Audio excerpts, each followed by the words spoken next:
Roll 3 with Mr. Kim. Take 1. Okay.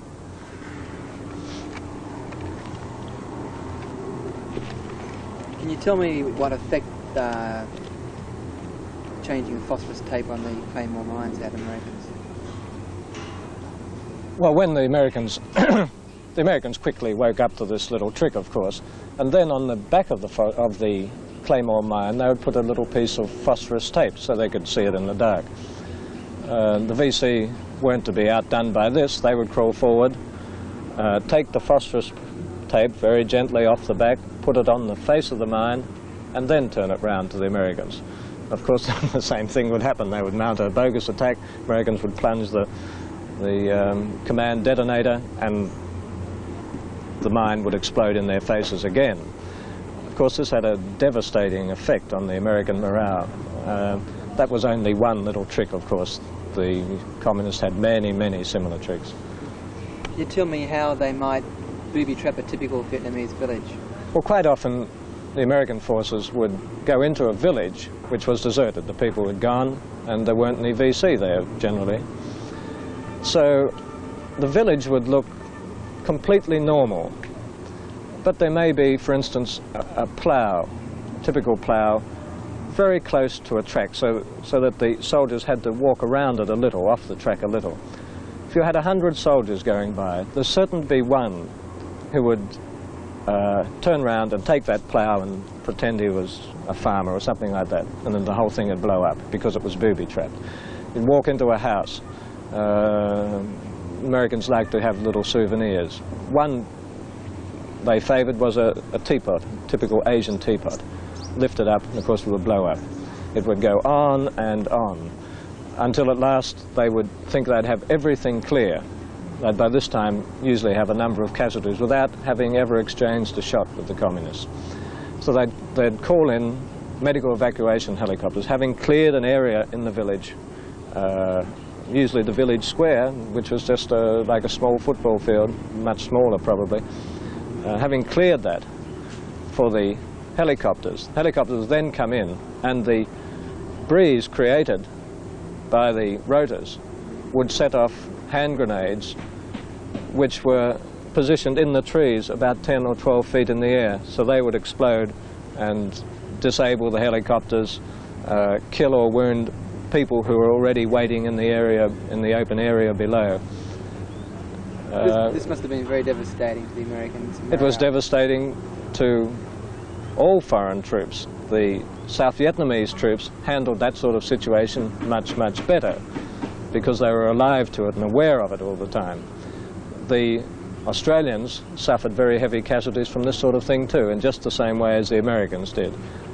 Cumulatively, all these tricks of the guerrilla army, the Communist army, had a very bad effect on the morale of the Americans. Can you tell me whether the Australian troops were any better than the Americans in the jungle? Yes, the Australian troops were better than the Americans in the jungle simply because they had had jungle warfare training, although it was rather conventional training. They were just as, the Australians were just as susceptible. The Australians were just as susceptible to the Americans. The Australians were just as susceptible as the Americans to the booby traps. However, at least early in the Australian involvement there, they were not allowed to use toothpaste. Smoking was limited. They didn't carry little personal transistor radios. All these things were just like sending a signal to the Viet Cong. They could smell the toothpaste and they could smell the smoke. They were like jungle animals in the best sense. Their senses were very highly attuned to that sort of thing. Can you make the point about the Australians using hand gestures rather than noise? The Australians also, contact by voice was very, very limited with the Australians. They used hand signals a great deal, so that all those things made them much, much more effective than the Americans.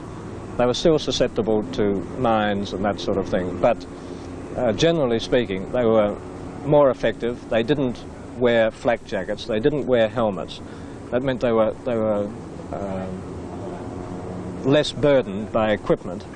They felt fresher because they weren't so tired, and they kept away from jungle tracks. The Americans always went down the tracks, so just like highways. The Australians kept away from the tracks and fought the communists pretty much on their own terms. Can you tell me why hand gestures are more important than voice? Make that point clear. Well, of course, the hand gestures were much more feasible because you're relying on visual contact then. Voices carry in the jungle because it's a foreign sound. A human voice in the jungle is a foreign sound. It alerts the animals as well as the guerrilla forces who may be in the area.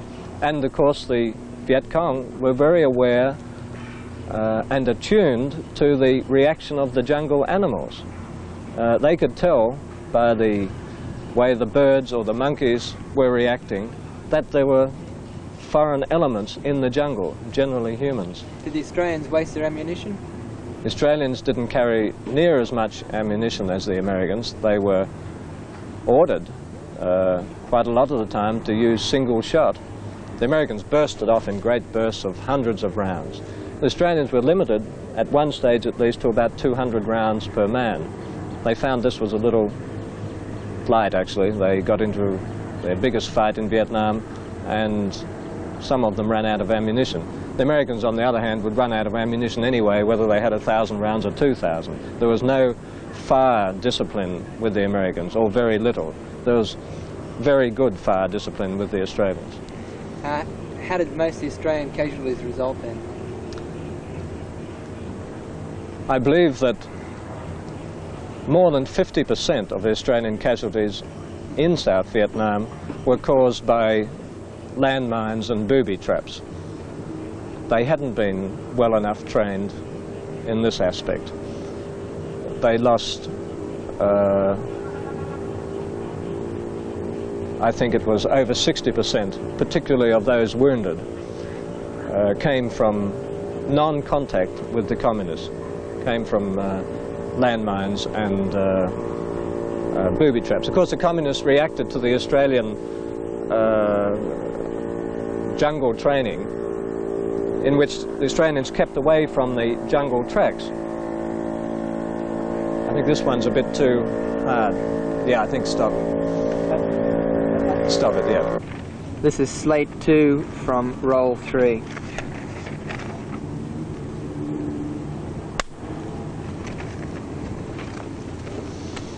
Just make that point about the Australians. The Australian jungle warfare training at times was used against them. For instance, they would set their own mines in the jungle where they believed the Viet Cong were coming through. But the Viet Cong were very, very smart about this. They would reposition the Australian mines, and quite a lot of the Australian casualties came from tripping their own mines, which had been repositioned by the Viet Cong. Also, the Australian practice of not walking down the jungle tracks but fanning out through the jungle was turned against them.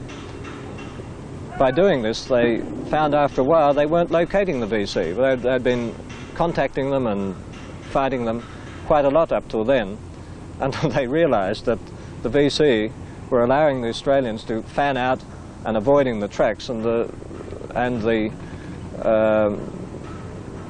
Viet Cong themselves were using the jungle tracks like highways, riding their bikes down the tracks because they knew the jungle tracks were completely free. What happened to the areas controlled by the Australians when they pulled out? After the Australians pulled out, the area at Nui Dat in Phuc Tuy province reverted pretty much to Viet Cong control. The Australians had gained military control of the area.